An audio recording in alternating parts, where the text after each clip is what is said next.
He was the kind of boy everyone envied. His name was Arjun. He lived in a quiet little town where everyone knew everyone. He had everything most kids only dreamed of: a loving father, a good home, sharp looks, and a talent for almost everything he tried. He topped every exam, played sports like a natural, and spoke with the kind of confidence that made people listen. Wherever Arjun went, people whispered, "That boy will do great things one day." And for a long time, he believed it too. There was another boy in the same town, Ravi. He lived down the dusty lane, in a small broken house with his mother. Ravi wasn't as fast, or as smart, or as confident as Arjun. He stuttered sometimes when he spoke, and his hands trembled when he had to talk in front of people. Arjun often saw him and wondered why life had to be so unfair, why one person got it all, and another had to struggle for the simplest things. But Arjun never thought too deeply about it. Life was good. Everything came easy to him. Until one day, everything changed. It started small. His father fell ill.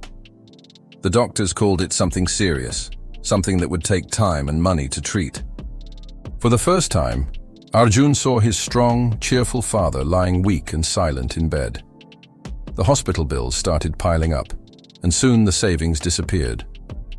Arjun's mother began working extra hours. The house grew quieter, the laughter faded. And just like that, the boy who once had everything began to lose it all, one thing after another. He couldn't focus in class. His grades dropped.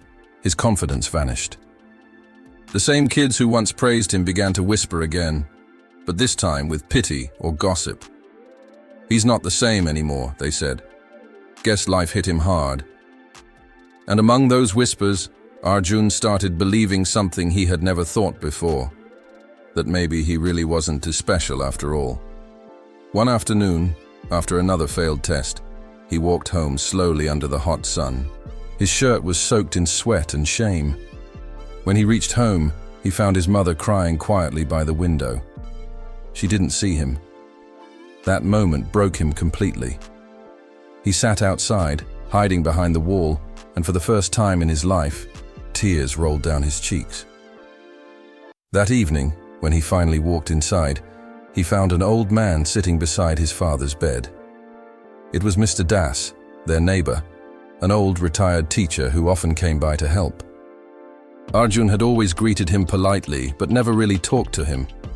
That night, Mr. Das noticed Arjun's swollen eyes and said softly, "You've been crying, haven't you?" Arjun hesitated, then nodded. "I don't know what's happening to my life anymore," he said. "I used to be good at everything. Now I can't do anything right. I've lost everything I was proud of." Mr. Das looked at him quietly for a moment, then smiled. "Would you like to walk with me tomorrow morning?" Arjun didn't understand why, but he agreed. The next morning, before sunrise, the old man knocked on his door. Together they walked down a narrow path that led out of town. The air was cool and filled with the smell of wet soil.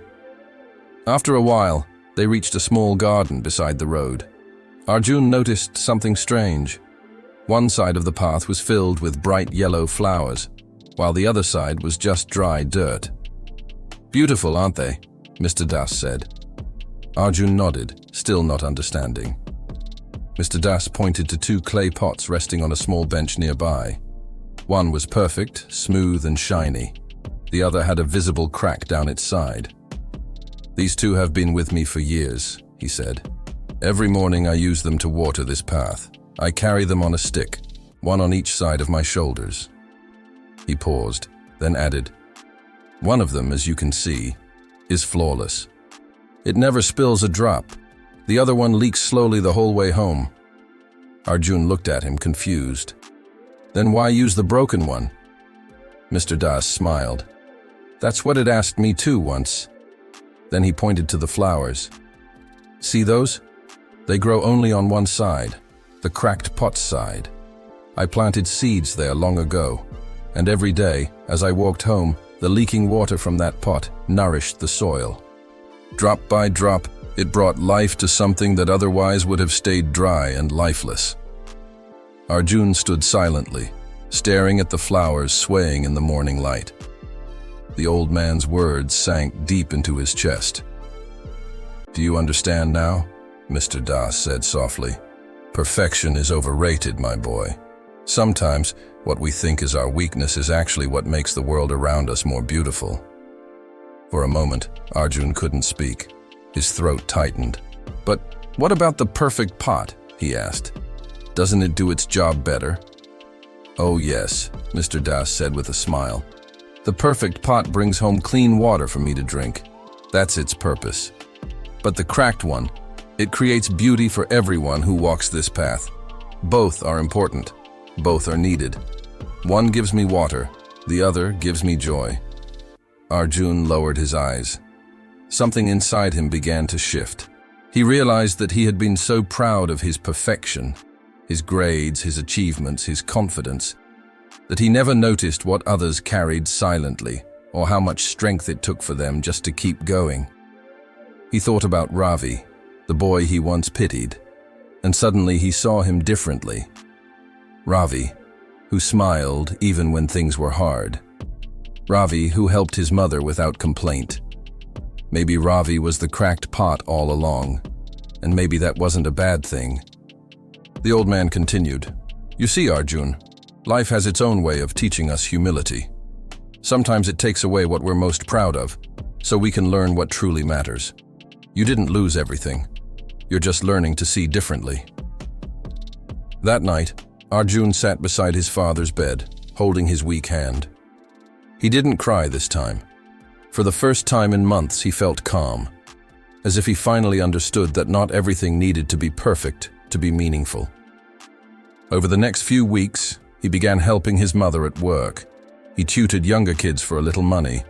He spent time with Ravi, who became his closest friend. Slowly, life began to rebuild itself. Not the way it was before, but in a new, quieter, and wiser way. He stopped chasing perfection. Instead, he started looking for purpose.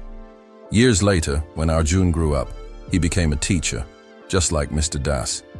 And every year, on the first day of class, he told his students a story about two clay pots. He told them how one was perfect and the other was cracked, and how both were beautiful in their own way. And every time he finished, he'd smile and say, "You don't need to be perfect to have value. Sometimes the cracks you hide from the world are the very things that make it brighter." Because he had learned the truth the hard way, the boy who once had it all had to lose everything to understand that perfection doesn't make us human. Compassion does. We all have our cracks, our flaws, our broken pieces. But if we walk our path with honesty and kindness, even our weaknesses can water someone else's garden. And that's what makes life beautiful.